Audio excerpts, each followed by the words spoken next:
Hello guys, आज हम लोगों का 11th और 12th क्लास के इंग्लिश ग्रामर को स्टार्ट करते हैं। यहाँ पे हमारे वीडियो के साथ बने रहिएगा आप सभी लोग प्रतिदिन। तो हमारे वीडियो में जो है हमारा जो यहाँ पे 11th और 12th का जो है इंग्लिश ग्रामर स्टार्ट कर रहे हैं, जिसमें हम लोग पढ़ेंगे डायरेक्ट और इनडायरेक्ट स्पीच को पढ़ेंगे। तो यहाँ पे पूरा कोर्स कराया जाएगा जो इंग्लिश का है, इंग्लिश ग्रामर और इंग्लिश जो बुक है 11th और 12th की, वो पूरा कंप्लीट कराया जाएगा, जो यूपी बोर्ड एग्जाम के लिए काफ़ी महत्वपूर्ण है। तो इस टॉपिक को हम लोग शुरुआत करते हैं और हमारे चैनल को सब्सक्राइब और शेयर करते रहिएगा और जुड़े रहिएगा। और उम्मीद है कि काफ़ी अच्छा समझ में आएगा, आप लोग शुरू से बने रहेंगे। तो आइए स्टार्ट करते हैं हम लोग। नरेशन, पहला टॉपिक हम लोग स्टार्ट करेंगे नरेशन। नरेशन यानी कथन, ठीक है। यहाँ पे पहला टॉपिक हम लोग क्या स्टार्ट कर रहे हैं, नरेशन स्टार्ट कर रहे हैं, ठीक है। तो नरेशन जो होता है दो प्रकार के होते हैं। ये कितने प्रकार के होते हैं? दो प्रकार के होते हैं। पहला होता है डायरेक्ट नरेशन, पहला होता है डायरेक्ट नरेशन या स्पीच के हैं। इसके बाद दूसरा होता है indirect, indirect speech, indirect speech. Direct speech यानी प्रत्यक्ष कथन और इनडायरेक्ट स्पीच अप्रत्यक्ष, अप्रत्यक्ष कथन। तो यहाँ पे हम लोग एक पॉइंट यहाँ पे ये याद रखना है कि जो नरेशन है ये दो प्रकार का होता है।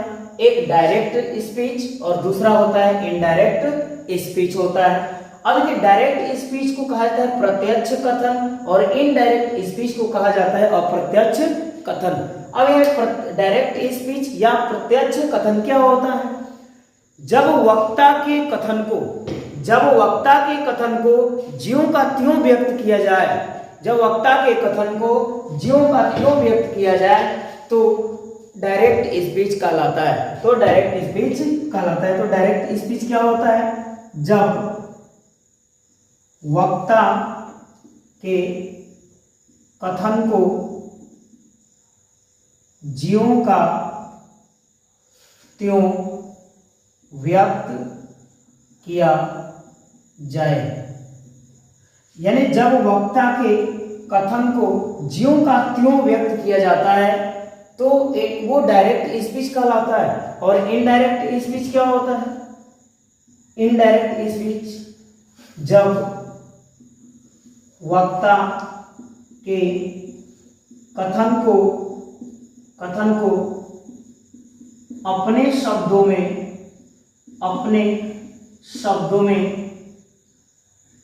व्यक्त किया जाए तो इनडायरेक्ट स्पीच कहलाता है। इनडायरेक्ट स्पीच कहलाता है। यानी यहाँ पे नरेशन जो है, नरेशन दो प्रकार के होते हैं, डायरेक्ट स्पीच और दूसरा होता है इनडायरेक्ट स्पीच। डायरेक्ट स्पीच यानी प्रत्यक्ष कथन, यानी जब वक्ता के कथन को ज्यों का त्यों व्यक्त किया जाए, ज्यों का त्यों व्यक्त किया जाए, अर्थात उसके शब्दों में कोई परिवर्तन नहीं किया जाएगा। जैसे वक्ता के द्वारा जो कहा गया कथन है हूबहू वैसे ही उस कथन को व्यक्त कर दिया जाएगा तो वो डायरेक्ट स्पीच कहलाएगा। अब इसके बाद आते हैं, दूसरा है इनडायरेक्ट स्पीच। इनडायरेक्ट स्पीच को हम कहते हैं अप्रत्यक्ष कथन। इनडायरेक्ट स्पीच को कहा जाता है अप्रत्यक्ष कथन। तो अप्रत्यक्ष कथन क्या है? जब वक्ता के कथन को अपने शब्दों में व्यक्त किया जाए तो वो इनडायरेक्ट स्पीच कहलाता है। और जो अपने शब्दों में व्यक्त करेंगे तो इसके अर्थ में कोई परिवर्तन नहीं होगा। इसके यानी जो सेंटेंस रहेगा उस सेंटेंस के अर्थ में कोई परिवर्तन नहीं रहेगा, केवल कुछ शब्दों में क्या रहेगा? परिवर्तन रहेगा। तो वो कहलाएगा इनडायरेक्ट स्पीच कहलाएगा। अब यहाँ पे इसके बाद देखते हैं लोग कि जो डायरेक्ट स्पीच है, तो डायरेक्ट स्पीच के दो भाग होते हैं। डायरेक्ट स्पीच के दो भाग होते हैं, एक होता है रिपोर्टिंग स्पीच और दूसरा होता है रिपोर्टेड स्पीच। यानी नेक्स्ट बातें हम लोग सीखेंगे कि जो डायरेक्ट स्पीच है, डायरेक्ट स्पीच के दो भाग होते हैं। डायरेक्ट स्पीच के दो भाग होते हैं। पहला जो भाग है वो कहलाता है रिपोर्टिंग स्पीच, और दूसरा जो भाग है वो कहलाता है रिपोर्टेड स्पीच। यानी जो डायरेक्ट नरेशन है, यानी डायरेक्ट स्पीच है, इसके दो भाग होते हैं। डायरेक्ट स्पीच के कितने भाग होते हैं? दो भाग होते हैं। पहला जो भाग होता है वो रिपोर्टिंग स्पीच कहलाता है, और दूसरा जो भाग है वो रिपोर्टेड स्पीच कहलाता है। तो देखिए, पहला जो भाग होगा वो इन्वर्टेड कॉमा से क्या होगा? बाहर होगा। जो पहला भाग होगा वो इन्वर्टेड कॉमा से बाहर होगा। यानी जो सेंटेंस इन्वर्टेड कॉमा से बाहर होगा वो कहलाएगा रिपोर्टिंग स्पीच। और रिपोर्टेड स्पीच क्या होता है? इन्वर्टेड कॉमा के अंदर जो वाक्य रहता है वो रिपोर्टेड स्पीच कहलाता है। यानी जो इन्वर्टेड कॉमा के अंदर होगा। यानी दो भाग होते हैं। डायरेक्ट स्पीच के कितने भाग होते हैं? दो भाग होते हैं। पहला भाग होता है रिपोर्टिंग स्पीच, जो इन्वर्टेड कॉमा के बाहर होता है। दूसरा होता है रिपोर्टेड स्पीच, जो इन्वर्टेड कॉमा के अंदर होता है। तो यहाँ पे हम लोग सीखे कि नरेशन दो प्रकार के होते हैं, एक डायरेक्ट नरेशन और एक इनडायरेक्ट नरेशन। ये डायरेक्ट नरेशन या डायरेक्ट स्पीच क्या होता है? जब वक्ता के कथन को ज्यों का त्यों व्यक्त किया जाए तो वो डायरेक्ट स्पीच कहलाता है, और जब वक्ता के कथन को अपने शब्दों में व्यक्त किया जाए तो इनडायरेक्ट स्पीच कहलाता है। इसके बाद हम लोग पढ़े कि जो डायरेक्ट स्पीच है, डायरेक्ट स्पीच के दो भाग होते हैं। डायरेक्ट स्पीच के कितने भाग होते हैं? तो डायरेक्ट स्पीच के दो भाग होते हैं। पहला होता है रिपोर्टिंग स्पीच, और जो रिपोर्टिंग स्पीच है वो इन्वर्टेड कॉमा से बाहर होता है, और दूसरा है रिपोर्टेड स्पीच, जो इन्वर्टेड कॉमा के अंदर होता है। और एक बात ये भी ध्यान रखना चाहिए हम लोगों को कि यहाँ पे एग्जाम्पल के माध्यम से समझेंगे। तो यहाँ पे आप लोग देखिएगा एग्जाम्पल, तो एग्जाम्पल लिखेंगे हम लोग। पहला जो सेंटेंस हम ले रहे हैं, he said to Mohan, comma inverted comma, I help you. यानी हमने एक एग्जाम्पल लिया। ये जो सेंटेंस हमने लिखा है ये डायरेक्ट स्पीच का सेंटेंस है। ये किसका सेंटेंस है? डायरेक्ट स्पीच है। ये क्या है? डायरेक्ट स्पीच का सेंटेंस हमने लिया है। और हमने कहा यहाँ पे कि डायरेक्ट स्पीच के दो भाग होते हैं। पहला होता है रिपोर्टिंग स्पीच, जो इन्वर्टेड कॉमा से बाहर होगा। यानी देखिए इस सेंटेंस में इन्वर्टेड कॉमा से बाहर कौन है? इन्वर्टेड कॉमा से बाहर है ही सेड टू मोहन। तो ही सेड टू जो मोहन है ये सेंटेंस का कौन सा पार्ट है? Reporting speech. क्या कहलाएगा? Reporting speech. यानी ही सेड टू मोहन जो है ये हो जाएगा रिपोर्टिंग स्पीच। इसके बाद दूसरा जो भाग है वो कहा जा रहा है कि जो रिपोर्टेड स्पीच है इन्वर्टेड कॉमा के अंदर होगा। तो देखिए यहाँ पे जो इन्वर्टेड कॉमा के अंदर का जो सेंटेंस है आई हेल्प यू, तो ये कहलाएगा रिपोर्टेड स्पीच। तो ये रहा हम लोगों का जो है डायरेक्ट जो नरेशन है या जो डायरेक्ट स्पीच है। इसके दो भाग है। पहला जो है रिपोर्टिंग स्पीच और दूसरा है रिपोर्टेड स्पीच। इन्वर्टेड कॉमा, देखिए ये जो है यहाँ ऐसे जो बना हुआ है इसको हम इन्वर्टेड कॉमा बोलते हैं। तो इन्वर्टेड कॉमा के बाहर का जो वाक्य होता है वो रिपोर्टिंग स्पीच होता है। तो ही सेड टू मोहन जो है ये रिपोर्टिंग स्पीच है। और यहाँ पे आई हेल्प यू जो इन्वर्टेड कॉमा के अंदर है, तो इन्वर्टेड कॉमा की जो अंदर है ये सेंटेंस इसको बोलेंगे रिपोर्टेड स्पीच। अब इसका स्क्रीनशॉट ले लीजिए आप लोग एक सेंटेंस के माध्यम से और समझते हैं एग्जाम्पल।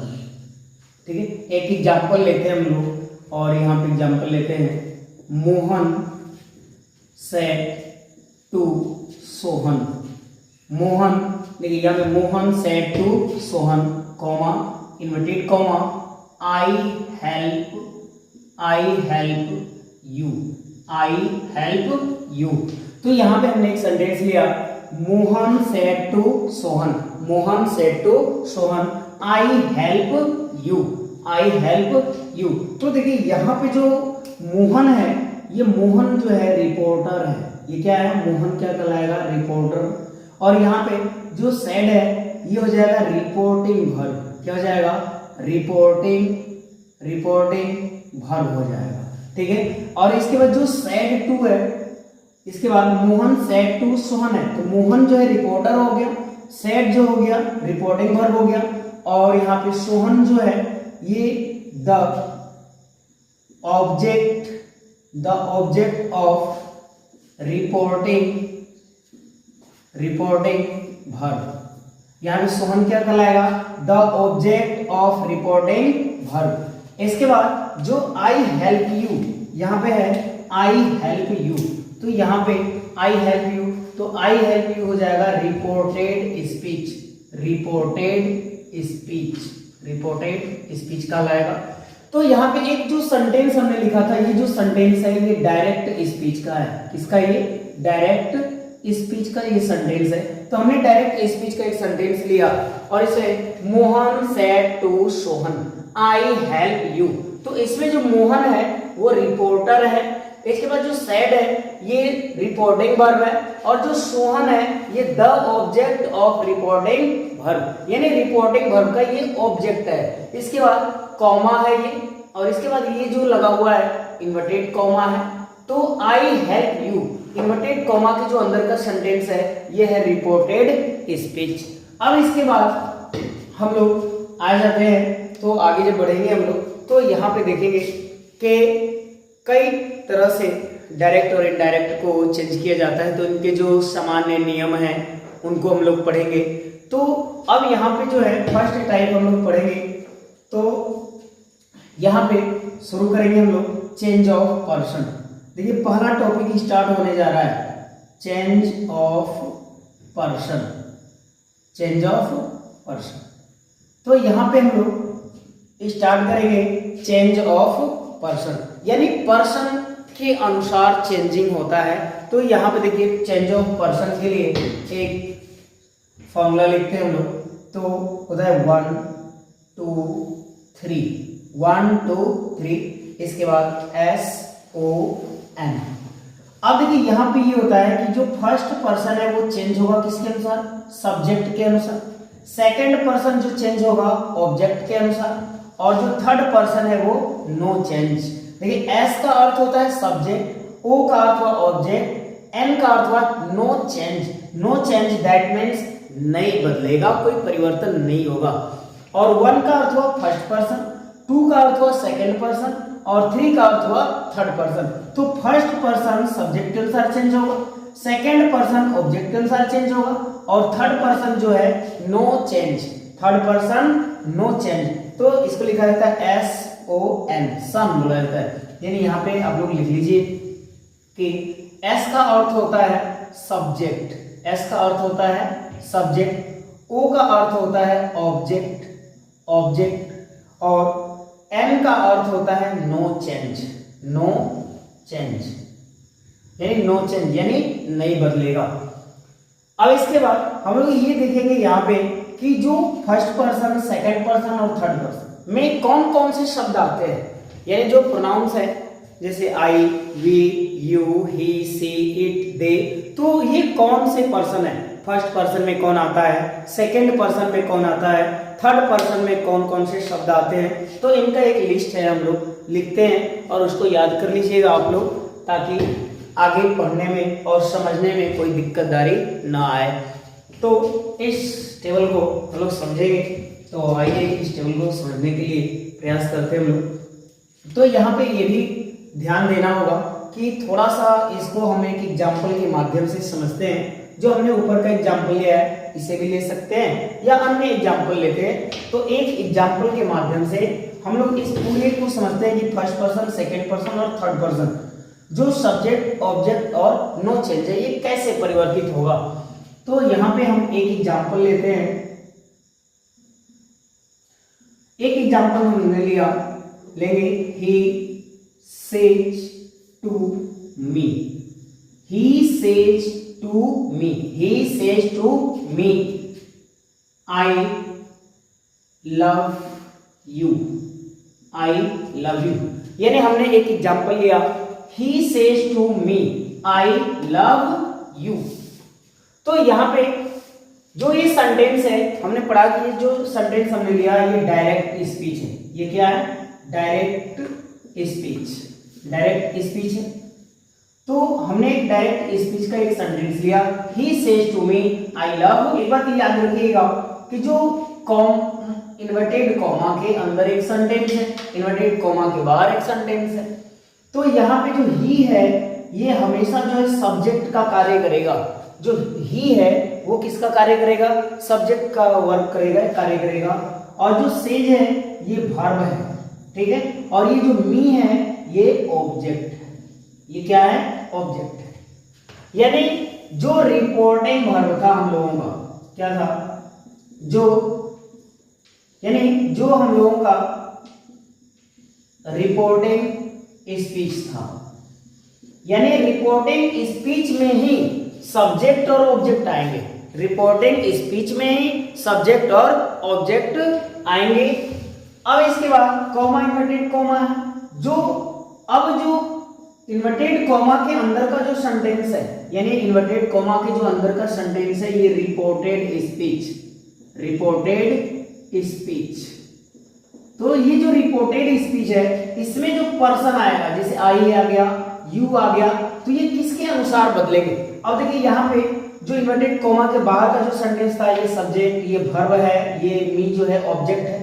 और रिपोर्टेड स्पीच का जो सेंटेंस है वो बदलेगा पर्सन के अनुसार। तो यहाँ पे पर्सन चेंजिंग होगा। आई जो है फर्स्ट है कि फर्स्ट पर्सन जो है किसके अनुसार बदलेगा? सब्जेक्ट के अनुसार। तो यहाँ पे आई जो है फर्स्ट पर्सन है, तो ये किसके अनुसार चेंजिंग करेगा? सब्जेक्ट के स्थान पे। यहाँ पे सब्जेक्ट क्या है? ही है, तो ही के द्वारा वो चेंज होगा। और यहाँ पे जो यू है ये आपका सेकंड पर्सन है, तो यहाँ पे देखिए सेकंड पर्सन ऑब्जेक्ट के अनुसार चेंज होगा। तो यहाँ पे जो यू है इसकी जो चेंजिंग होगी ऑब्जेक्ट के स्थान पे कौन रहेगा? मी, ठीक है। तो यही समझना था हमें कि जो ये सब्जेक्ट और ऑब्जेक्ट जो है ये कहाँ होंगे? ये जो दोनों आएंगे ये रिपोर्टिंग स्पीच। और ये जो तीनों जो हैं, जो चेंजिंग की बात की जा रही है, फर्स्ट, सेकंड, थर्ड पर्सन, वो किसके बदलेंगे? रिपोर्टेड स्पीच के। किसके बदलेंगे? रिपोर्टेड स्पीच के बदलेंगे, ठीक है। तो अब यहाँ पे हमें ये समझना है कि चेंज ऑफ पर्सन है। तो सबसे पहले हम लोग पर्सन के बारे में समझ लेते हैं कि पर्सन कितने प्रकार के होते हैं, कौन सा शब्द फर्स्ट पर्सन में आता है, कौन सेकंड पर्सन में आता है, कौन थर्ड पर्सन में आता है। तो उसका एक लिस्ट हम लोग लिखते हैं और पूरा उसको समझते हैं। तो इसका स्क्रीनशॉट ले लीजिए आप लोग। तो यहाँ पे पहले प्रकार पढ़ते हैं हम लोग पर्सन। तो देखिए यहाँ पे पर्सन जो है तीन तरह के होते हैं। एक होता है फर्स्ट पर्सन। क्या होता है? First person. इसके बाद दूसरा होता है सेकंड पर्सन, दूसरा होता है सेकंड पर्सन। और तीसरा होता है थर्ड पर्सन होता है। यानी पर्सन तीन तरह के होते हैं, फर्स्ट पर्सन, सेकंड पर्सन और थर्ड पर्सन होता है। तो अब यहाँ पे हम लोग समझेंगे कि जो पर्सन है ये कौन कौन से जो वर्ड हैं वो फर्स्ट पर्सन में आते हैं, कौन कौन से वर्ड हैं जो सेकंड पर्सन में आते हैं, और कौन कौन से जो वर्ड हैं वो थर्ड पर्सन में आते हैं। तो यहाँ पे हम एक टेबल के माध्यम से समझते हैं, ठीक है। तो यहाँ पे हम लिखते हैं टाइप्स ऑफ पर्सन, ठीक है। अब इसके बाद एक बनाते हैं हम लोग सब्जेक्ट प्रोनाउंस, ठीक है। एक बनाते हैं हम लोग ऑब्जेक्ट प्रोनाउंस, ऑब्जेक्ट प्रोनाउंस। इसके बाद दूसरा बनाते हैं possessive, possessive adjective, possessive adjective. और एक बनाते हैं लोग पोसेसिव, पोसेसिव प्रोनाउन, प्रोनाउन। इसके बाद बनाते हैं लोग रिफ्लेक्सिव प्रोनाउन, रिफ्लेक्सिव प्रोनाउन। तो यहाँ पे हम इसलिए ये लिख रहे हैं कि कौन सा जो प्रोनाउन है वो सब्जेक्ट के रूप में लिखा जाएगा, कौन ऑब्जेक्ट के रूप में लिखा जाता है, कौन पोसेसिव एडजेक्टिव के रूप में रहेगा, कौन सा फॉर्म पोसेसिव प्रोनाउन के रूप में रहेगा और कौन सा फॉर्म रिफ्लेक्सिव प्रोनाउन में होता है। तो आइए हम शुरुआत करते हैं इसकी। तो सबसे पहले शुरुआत करेंगे हम लोग फर्स्ट पर्सन की। किसकी शुरुआत की जाएगी? फर्स्ट पर्सन की। अब यहाँ पे ये बात ध्यान दीजिएगा कि जो फर्स्ट पर्सन है, तो फर्स्ट पर्सन जो है यानी यहाँ पे फर्स्ट पर्सन, तो देखिए यहाँ पे ध्यान रखिएगा कि फर्स्ट पर्सन में दो वर्ड आते हैं, एक आई और दूसरा आता है वी। देखिए आई यहाँ पे क्या होता है? सिंगुलर होता है। आई क्या है? सिंगुलर होता है। और वी जो है प्लुरल होता है, वी जो है प्लुरल फॉर्म में होता है। तो यहाँ पे फर्स्ट पर्सन को हम लोग देखते हैं तो टाइप्स ऑफ पर्सन। तो यहाँ पे टाइप ऑफ पर्सन में जो है फर्स्ट पर्सन, कौन सा पर्सन पढ़ेंगे हम लोग? First person. अब देखिए यहाँ पे जो फर्स्ट पर्सन है, तो इस फर्स्ट पर्सन में दो वर्ड आते हैं। एक आता है सिंगुलर नंबर में, कौन आता है? सिंगुलर में आता है। तो सिंगुलर में देखिए कौन आता है? आई आता है। जो आई है फर्स्ट पर्सन है, फर्स्ट पर्सन का वो सिंगुलर फॉर्म है। तो यहाँ पे सब्जेक्टिव प्रोनाउंस में आई हो जाएगा, ऑब्जेक्ट प्रोनाउन में मी हो जाएगा, पोसेसिव एडजेक्टिव में माई हो जाएगा, पोसेसिव प्रोनाउन में माइन हो जाएगा और रिफ्लेक्सिव प्रोनाउन में माई सेल्फ होगा, माई सेल्फ होगा। ठीक है, माई सेल्फ होगा। अब इसके बाद फर्स्ट पर्सन में हम आ जाते हैं प्लुरल, PLURAL, प्लुरल फॉर्म में आते हैं। तो देखिए प्लुरल फॉर्म में कौन होता है? तो प्लुरल फॉर्म में वी होता है। प्लुरल फॉर्म में क्या होता है? वी। सब्जेक्ट प्रोनाउन में क्या होता है? वी। ऑब्जेक्ट प्रोनाउन में क्या होता है? वी का अस हो जाता है। पोसेसिव एडजेक्टिव में जो है आवर होता है, पोसेसिव प्रोनाउन में आवर्स हो जाता है और रिफ्लेक्सिव प्रोनाउन में हो जाता है आवर सेल्फ्स, आवर सेल्फ्स। ठीक है। अब देखिए फर्स्ट पर्सन में दो वर्ड आते हैं, आई और एक वी। तो आई सिंगुलर होता है और वी जो है प्लुरल फॉर्म में होता है। तो अब यहाँ पे ये यूज हो गया। अब इसके बाद आएंगे हम लोग सेकेंड पर्सन। कौन सा पढ़ेंगे हम लोग? Second person. तो देखिए यहाँ पे सेकेंड पर्सन के बारे में पढ़ेंगे। तो देखिए सेकेंड पर्सन में एक ही वर्ड आता है जो है यहाँ पे यू। कौन है? यू। तो देखिए यू जो है वो सिंगुलर की तरह भी यूज होता है और प्लुरल की तरह भी यूज होता है। तो यहाँ पे सब्जेक्ट प्रोनाउन में यू होगा, ऑब्जेक्ट प्रोनाउन में भी यू का यू होता है, पोसेसिव एडजेक्टिव में जो है योर हो जाता है, पोसेसिव एडजेक्टिव में जो है योर हो जाता है और पोसेसिव प्रोनाउन में योर्स हो जाता है, योर्स हो जाता है। और रिफ्लेक्सिव प्रोनाउन में होता है your self, your self, your self या यहाँ पे योर सेल्फ्स, योर सेल्फ्स हो जाता है। तो इसे याद रखिएगा आप लोग। तो यहाँ पे ये याद रखना है कि जो सेकंड पर्सन है वो कौन आता है? यू आता है। तो यू सब्जेक्ट प्रोनाउन है, इसका ऑब्जेक्टिव केस भी यू ही होता है। पोसेसिव एडजेक्टिव में जाता है तो योर हो जाता है, यहाँ पे पोसेसिव प्रोनाउन में जाता है तो योर्स हो जाता है, रिफ्लेक्सिव प्रोनाउन में योर सेल्फ और योर सेल्फ्स। अब देखिए यहाँ पे योर सेल्फ और योर सेल्फ्स क्यों? तो यहाँ पे जब हम यू का यूज सिंगुलर की तरह करेंगे, यू का यूज सिंगुलर की तरह करेंगे तो यहाँ पे योर सेल्फ होगा, यानी रिफ्लेक्सिव प्रोनाउन क्या बनेगा? Your self. और यदि हम यू का यूज प्लुरल की तरह करेंगे तो रिफ्लेक्सिव प्रोनाउन हो जाएगा योर सेल्फ्स। क्या हो जाएगा? योर सेल्फ्स हो जाएगा। अब इसके बाद आते हैं थर्ड पर्सन में। किसमें आते हैं? थर्ड पर्सन में आते हैं हम लोग। तो थर्ड पर्सन, अब देखिए थर्ड पर्सन में जो नंबर वन है पहला है ही, और ही का जो यूज है वो किसके लिए किया जाता है? मेल के लिए किया जाता है। मेल यानी पुरुष के लिए किया जाता है, पुरुष जाति के लिए किया जाता है ही का यूज जो है। और ही जो है सिंगुलर नंबर में भी आता है। जो ही है ये किस में आता है? सिंगुलर में आता है। ये जो ही सी इट है वो सिंगुलर में आता है। तो आगे चल करके हम लोग लिख लेंगे। तो यहाँ पे जो सब्जेक्टिव प्रोनाउंस में है वो ही है। तो ही देखिए यहाँ पे सिंगुलर होता है। ही क्या है? सिंगुलर फॉर्म में होता है। इसका ऑब्जेक्ट प्रोनाउंस जो होता है हिम होता है। क्या होता है? हिम होता है। पोसेसिव एडजेक्टिव इसका होता है हिज। क्या होता है? हिज। और पोसेसिव प्रोनाउन भी इसका होता है हिज। और रिफ्लेक्सिव प्रोनाउन में होता है हिमसेल्फ। क्या होता है? हिमसेल्फ हो जाता है। ठीक, इसके बाद आ जाते हैं थर्ड पर्सन में ही जो है थर्ड पर्सन में सी का पढ़ते हैं हम लोग। तो देखिए सी का जो यूज है वो फीमेल के लिए किया जाता है। किसके लिए यूज किया जाता है? फीमेल यानी स्त्री के लिए किया जाता है सी का यूज। तो सब्जेक्ट प्रोनाउंस में जो है सी होगा। जो सी है वो क्या है? सिंगुलर है। सिंगुलर फॉर्म में होता है ये सी। ठीक है। अब सी का जो है ऑब्जेक्ट प्रोनाउन क्या होता है? हर होता है। क्या होता है? हर होता है। पोसेसिव एडजेक्टिव में भी हर होता है। पोसेसिव प्रोनाउन में हर्स हो जाता है। इसके बाद रिफ्लेक्सिव प्रोनाउन में हर सेल्फ हो जाता है। क्या होता है? Her self. हर सेल्फ हो जाता है। इसके बाद आते हैं हम लोग तीसरा जो आता है थर्ड पर्सन में वो होता है इट। क्या होता है? इट होता है। तो थर्ड पर्सन में हम लोग पढ़ेंगे इट। अब देखिए इट का जो यूज है ये थिंग के लिए होता है। किसके लिए होता है? थिंग्स के लिए, यानी वस्तुओं के लिए इसका प्रयोग किया जाता है, या निर्जीव जातियों के लिए इसका जो प्रयोग है वो किया जाता है।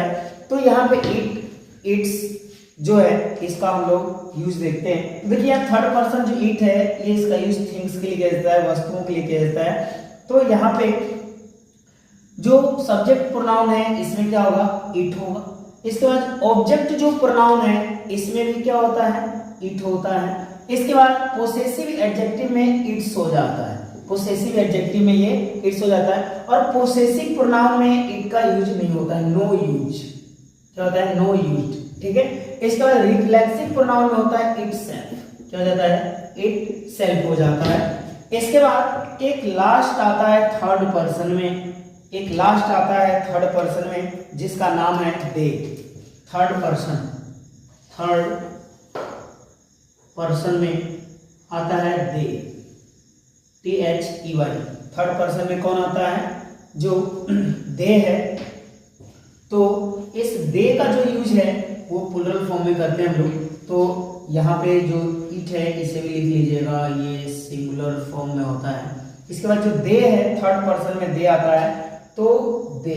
ठीक है। दे जो है ये प्लूरल की तरह यूज होता है। किसकी तरह यूज होता है? ये प्लूरल होता है। दे जो है थर्ड पर्सन है और प्लूरल फॉर्म में रहता है। तो अब इसका जो है सब्जेक्ट प्रोनाउंस क्या होता है? दे होता है। ऑब्जेक्ट प्रोनाउन जो है वो देम होता है। ऑब्जेक्ट प्रोनाउन क्या होता है? देम होता है। ठीक है। इसके बाद पोसेसिव एडजेक्टिव में जाएंगे तो देयर होता है। देयर होता है, THEIR, देयर होता है। इसका पोसेसिव प्रोनाउन में जाएंगे तो देयर्स होगा, THEIRS, देयर्स होगा। इसके बाद रिफ्लेक्सिव प्रोनाउन में जाएंगे तो देम सेल्व्स होगा, देम सेल्व्स। क्या हो जाएगा? देम सेल्व्स होगा। तो इतना आपको ये पूरा लिस्ट जो है याद रखना पड़ेगा कि फर्स्ट पर्सन में आई और वी आता है। आई सिंगुलर फॉर्म में होता है, वी प्लूरल फॉर्म में होता है। आई का ऑब्जेक्टिव केस मी होता है। पोसेसिव एडजेक्टिव माई, माई पोसेसिव प्रोनाउन में आता है। रिफ्लेक्सिव फॉर्म में आएगा तो माई सेल्फ हो जाएगा। तो आपको ये लिस्ट आपको याद रखना है कि जो आई और वी है और आई और वी से रिलेटेड जो वर्ड है वो फर्स्ट पर्सन में, यू जो है अकेला सेकंड पर्सन में पूरा लेकर के बैठा हुआ है। ही सी इट जो है थर्ड पर्सन है, सिंगुलर नंबर है। इसके बाद जो दे है वो भी थर्ड पर्सन है, लेकिन वो क्या है? प्लूरल नंबर में होता है, प्लूरल फॉर्म में होता है। तो यहाँ पे ये पूरा चार्ट आपको याद रखना होगा। और यहाँ पे एक बात हम समझते हैं कि पोसेसिव एडजेक्टिव, पोसेसिव एडजेक्टिव ये जो माई है, आवर है, योर है, हिज है, हर है, इट्स है, देयर है, तो इसका यूज कैसे करेंगे? तो यहाँ पे आपको एक बात याद रखनी होगी, पोसेसिव एडजेक्टिव यानी जब ये पोसेसिव एडजेक्टिव में जितने भी वर्ड हैं, माई है, आवर है, योर है, हिज है, हर है, इट्स है, देयर्स है, ये नाउन के पहले होंगे, या ये भी कह सकते हैं कि नाउन इनके बाद नाउन आता है, तो ये पोसेसिव एडजेक्टिव की तरह कार्य करते हैं। जैसे यहां पे my pen, my book,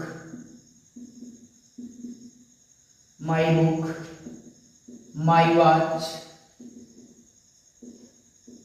my chair, it is. अब देखिए यहाँ पे जो पेन है ये नाउन है और नाउन से पहले माई आया हुआ है। यहाँ पे बुक नाउन है, नाउन से पहले माई आया हुआ है। वॉच नाउन है और नाउन से पहले माई आया हुआ है। यहाँ पे चेयर नाउन है, नाउन से पहले माई आया हुआ है। तो यहाँ पे जो माई जो है ये किस फॉर्म में हो जाएगा? पोसेसिव एडजेक्टिव कहलाएगा।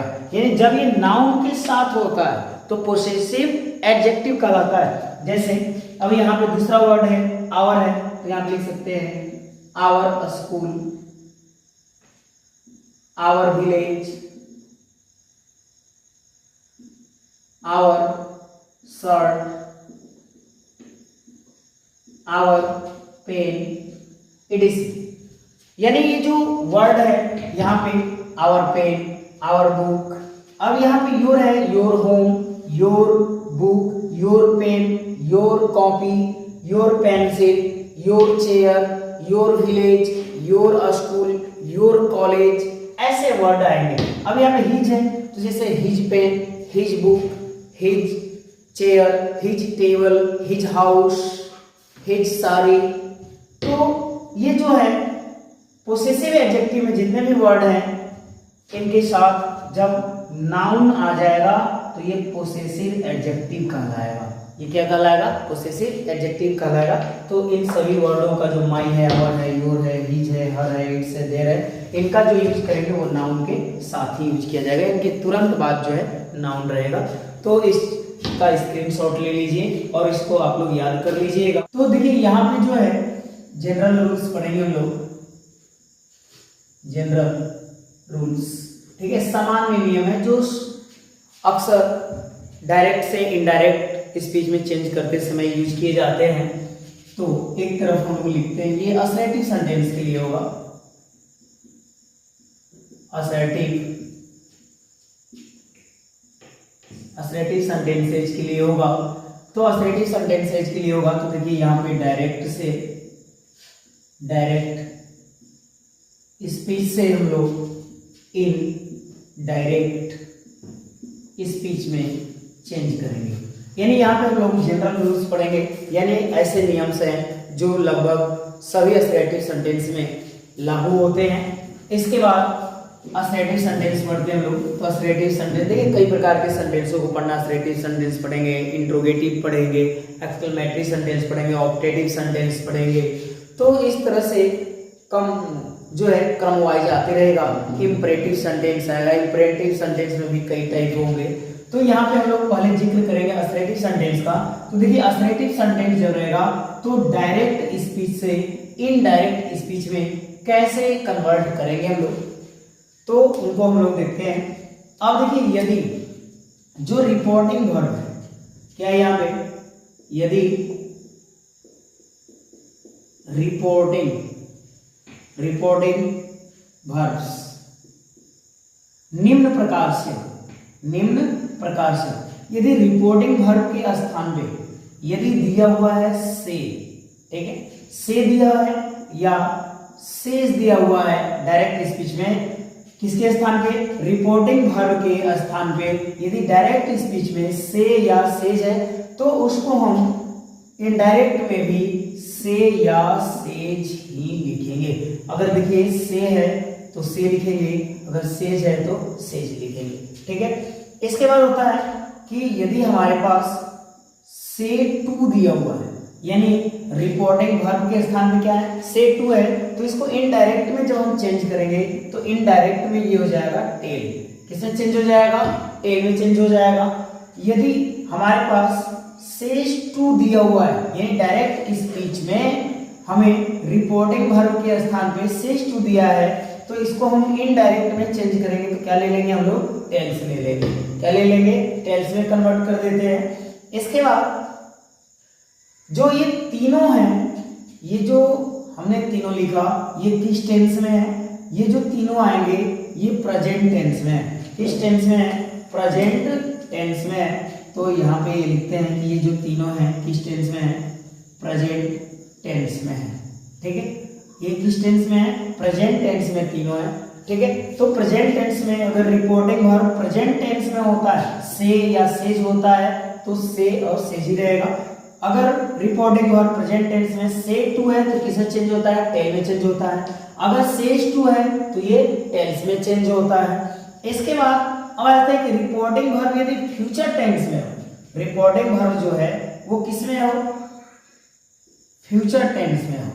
किस टेंस में हो? फ्यूचर टेंस में हो। तो फ्यूचर टेंस के लिए, तो फ्यूचर टेंस में हो जैसे विल, फ्यूचर टेंस में हो जैसे शैल या विल से, शैल या विल से रहेगा तो इसको हम लोग शैल या विल, शैल या विल से ही लिखेंगे। ठीक है, या ये रहा शैल या विल से टू, तो इसको हम किस में चेंज करेंगे? शैल या विल टेल, किसमें चेंज करेंगे? शैल या विल टेल। ठीक है, तो इसको सेंटेंस के माध्यम से हम लोग समझेंगे। बस यहाँ पे ये समझिए आप, ये जनरल रूल्स है असर्टिव सेंटेंस के लिए कि डायरेक्ट स्पीच में यदि रिपोर्टिंग वर्ब जो है प्रेजेंट टेंस में आता है, से रहेगा तो से ही लिखेंगे, इनडायरेक्ट में सेज रहेगा तो सेज लिखेंगे। अगर रिपोर्टिंग वर्ब प्रेजेंट टेंस में से टू दिया हुआ है तो टेल हो जाएगा, सेज टू दिया है तो इसके लिए टेल्स लिखेंगे, हम लोग टेल्स में चेंज करेंगे।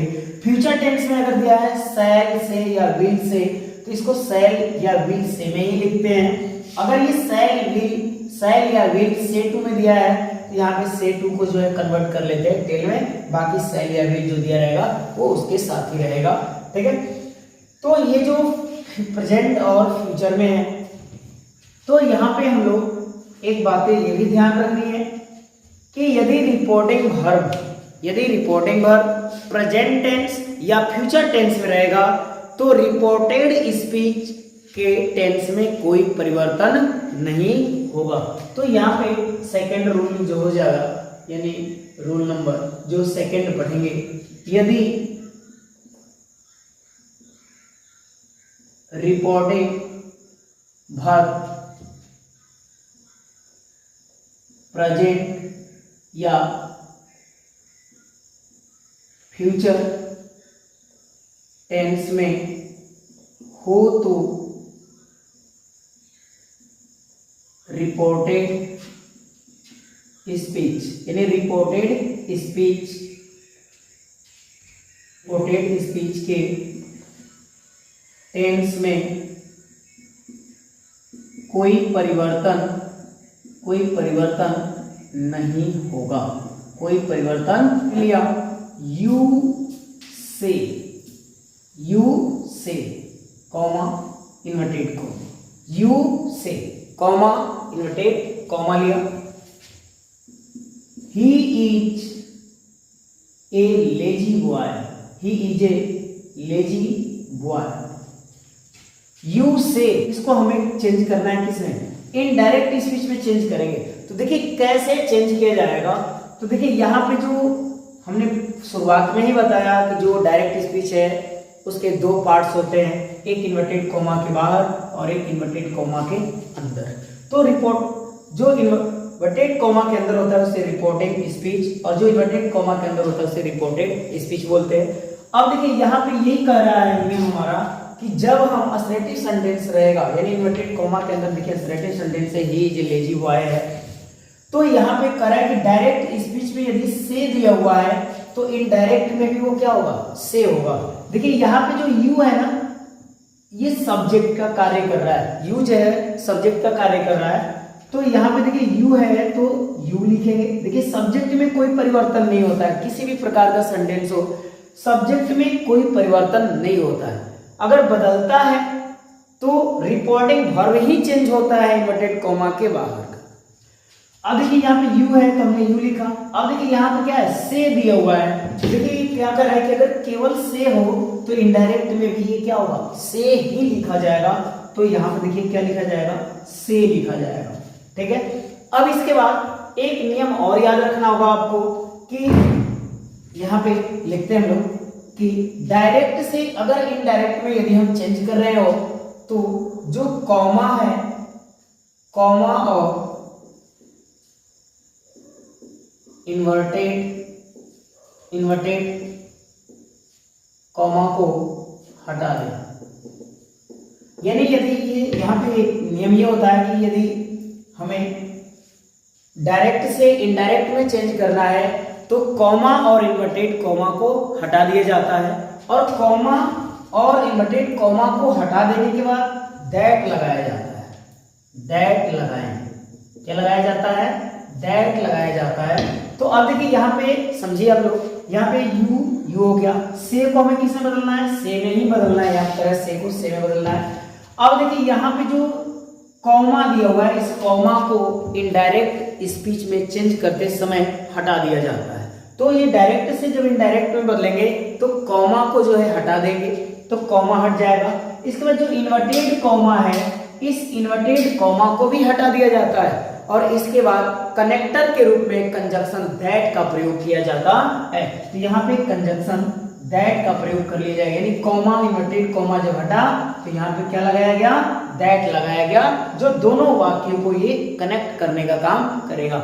अब इसके बाद देखिए ये लिखा गया कि यदि रिपोर्टिंग वर्ब जो प्रेजेंट या फ्यूचर टेंस में हो तो देखिए आप याद रखिएगा कि से टू ये जो है रिपोर्टिंग वर्ब है, और ये रिपोर्टिंग वर्ब किस टेंस में होते हैं, प्रेजेंट टेंस में होते हैं। तो प्रेजेंट टेंस में या फ्यूचर टेंस में हो तो रिपोर्टेड स्पीच के टेंस में कोई परिवर्तन नहीं होगा।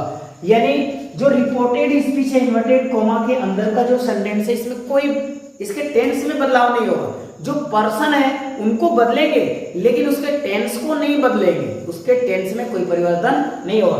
तो अब देखिए यहाँ पे जो ही दिया हुआ है, ही कौन सा पर्सन है, थर्ड पर्सन है।